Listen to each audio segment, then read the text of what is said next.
சாமுண்டி அம்மன் எதற்காக? ஹலோ ஃபோக்ஸ், நான் தான் கியூக்குள் சேலம் கருங்கல்பட்டி சாமுண்டி அம்மன் பார்க்கலாம் வாங்க.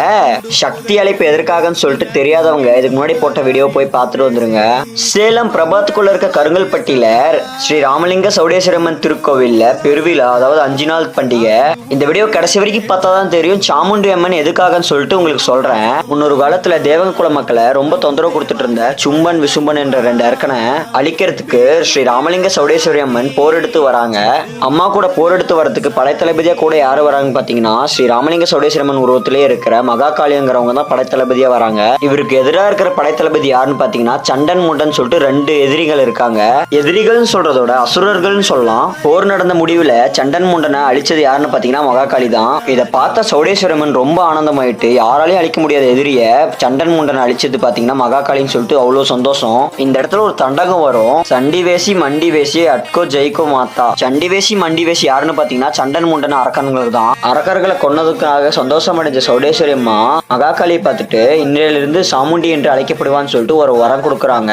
அது மட்டும் இல்லாம சௌடேஸ்வரி அம்மா இன்னும் வரம் கொடுக்குறாங்கன்னு பாத்தீங்கன்னா, என்ன வணங்குற தேவங்க குல மக்கள் எனக்கு எப்படி சகல மரியாதை கொடுக்குறாங்களோ அதே போல உன்னையும் வணங்குவாங்க, மரியாதை கொடுத்துன்னு சொல்லிட்டு வரம் கொடுக்குறாங்க. இப்போ சாமுண்டி எதற்காக பேர் வந்துச்சுன்னு சொல்லிட்டு உங்களுக்கு தெரிஞ்சிருச்சு. இப்போ எதனால குதிரையில, அதுவும் வெள்ளை குதிரையில எதுக்கு சாமுண்டி அம்மா அழைச்சிட்டு வராங்கன்னு சொல்லிட்டு சொல்றேன். ஃபர்ஸ்டே சொன்னது போல மகாகாளி யாரு? படைத்தளபதியோட வாகனம் என்ன? அந்த வெள்ளை குதிரை. அதனால அந்த அடையாளத்துக்காக தான் வெள்ளை குதிரையில சாமுண்டி அம்மனை அழைச்சிட்டு வராங்க. முக்கியமான காரணம் என்னன்னு பாத்தீங்கன்னா, சாமுண்டி அம்மன் நந்தவனத்துல இருந்து கிளம்பும் போது பண்டார தண்ணிய சுத்தியும் தெளிப்பாங்க, கெட்ட சக்திகள்லாம் விலகி போகணும்னு சொல்லிட்டு. சக்தி அழைப்பு ஜோதி அழைப்பு கூட நாம போற பாதையில தான் போகும். ஆனா சாமுண்டி அப்படி இல்ல.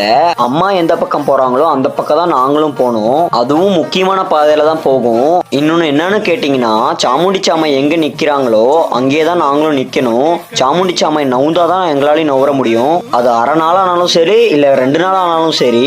அப்படி ஒருவேளை குதிரை நவுறாம போயிடுச்சுன்னா பூசணிக்காய் வெட்டுறதுல இருந்து திஷ்டி சுத்துறதுல இருந்து ஊர் மக்கள் காலிலே விழுவுற வரைக்கும் நடக்கும். அப்படி குதிரை நவுறாம இருக்கிறதுக்கு காரணம் என்னன்னு கேட்டீங்கன்னா, ஏதோ ஒரு தப்பு நடந்திருக்கு. அது மக்களால இருந்தாலும் சரி, இல்ல ஊர்ல எதா இருந்தாலும் சரி, ஏதாவது தவறு நடந்திருந்தாதான் அந்த மாதிரி நடக்குமா.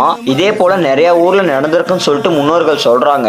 குதிரை வேகத்துல அருள் வரும்னு சொல்லிட்டு ஒரு ஐதீகம். சாமுண்டி சாமை கதை ஷார்ட் அண்ட் ஸ்வீட்டா சொல்லி முடிச்சிட்டேன். அடுத்து எந்த மாதிரி வீடியோன்னு பாத்தீங்கன்னா, ஜோதி அழைப்பதற்காக, வீரமுட்டிகள் எதற்காக, வீரகுமார்கள் எதற்காக சொல்லிட்டு நான் டீட்டெயிலா சொல்ல போறேன். நீங்க கத்தி போடுற வீடியோவும் அந்த vlog வீடியோல ஆட் பண்ணணும்னா நான் சொன்னது போல ஒருவேளை ஒருத்தங்களுக்கு சாப்பாடு வாங்கி கொடுத்து அந்த போட்டோவையும் நீங்க கத்தி போட்ட வீடியோவையும் என்னோட வாட்ஸ்அப் நம்பர்ல டாக்குமெண்டா சென்ட் பண்ணீங்கன்னா அந்த வீடியோல நான் ஆட் பண்ணிடுவேன். கத்தி போட்ட வீடியோ மட்டும் இல்ல, உங்க குழு வீரமுட்டிகளோட வீடியோவும் அனுப்பிச்சுடுங்க. வீரமுட்டிக்கும் அதே ரூல்ஸ் தான். ஒருவேளை ஒருத்தங்களுக்கு சாப்பாடு வாங்கி கொடுக்கணும். நான் சாமுண்டி சாமை பத்தி சொல்லி முடிச்சிட்டேன். அடுத்த வீடியோ நானும் உங்களை சந்திக்கும் வரை நான் உங்கள் கே கோகுல்.